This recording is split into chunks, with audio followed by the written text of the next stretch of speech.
S'è fermato tempo, in un momento, c'è la strada fredda.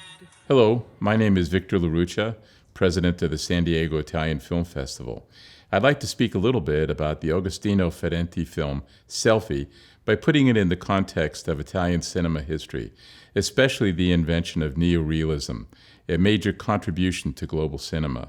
Neorealism has brought us such important films as Open City, The Bicycle Thieves, Umberto D., which champion the lives of ordinary people. Neorealism was dedicated to making film as a natural or authentic representation of reality.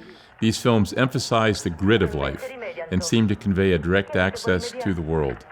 The main idea of neorealism is that the closer the story comes to real life, the more likely audiences will recognize and question the conditions they live in. This is also the aim of documentary films, where the director tries to capture the reality of a subject. But in documentary and in fiction, the director tells the story. Every film confronts us with the director's story and an artist's subjectivity. Ferrenti turns that subjectivity into something new.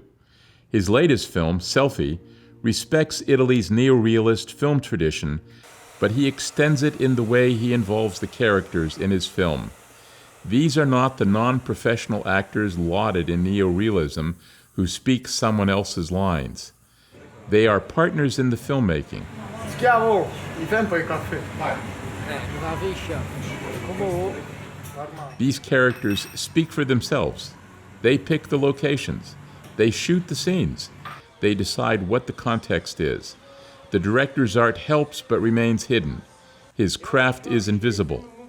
The characters are unsophisticated but sympathetic, trying to find their own way through tough conditions. Ferrenti, however, has his own mission. He wants these adolescent characters to change their reality, to find their own voices. He sings along with them while he directs. Agostino Ferrenti calls reality context.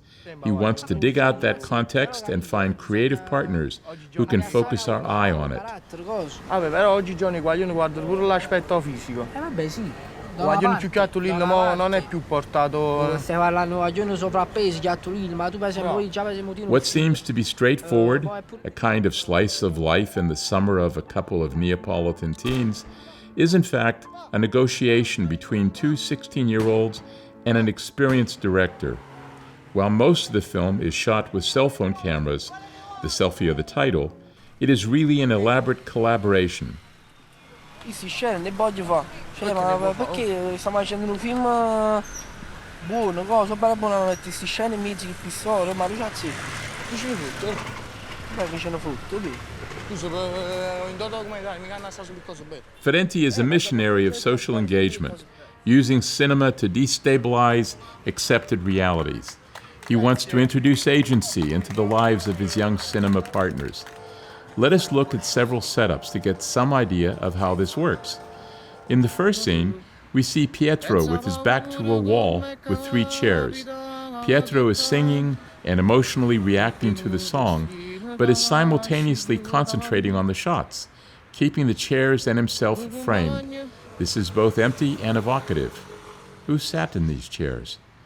And in the next shot, he's in the street outside a bar, the same song playing while he walks, so that his friends are each shown in turn as they lean on a railing. The emotional load from one scene to another is conveyed by the soundtrack, and the effect is profound. The directorial touch elevates Pietro's sadness into a more profound message, at once personal and social. The next shot shows the same group of teens playing pool, along with Pietro, while the music continues in the back. A friend comes to take the camera and introduces the friends in the room. While it is Pietro's decision to give up the camera, the artistic decision to do so was negotiated with Ferrenti. Why? So that Pietro's friends and his group are humanized, allowing viewers to recognize the humor, the affection, and the closeness they share.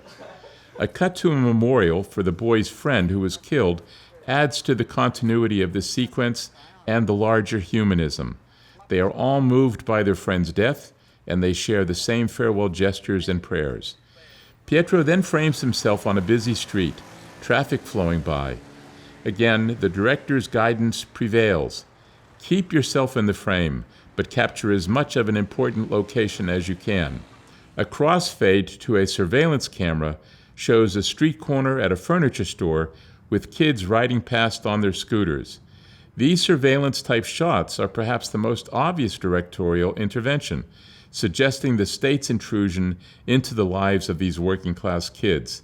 Ferrenti is using the tools of his art while helping his young creative partners realize they can negotiate their own fates and the way their lives are represented. He has found a way to capture both the context and the subjectivity of these young men's lives, changing the entire relationship between director and directed, and making Selfie one of the most brilliant innovations of Italian neorealism. Aspetta un po', yeah. Oh, come fai? Fammi un sorriso. Come fai?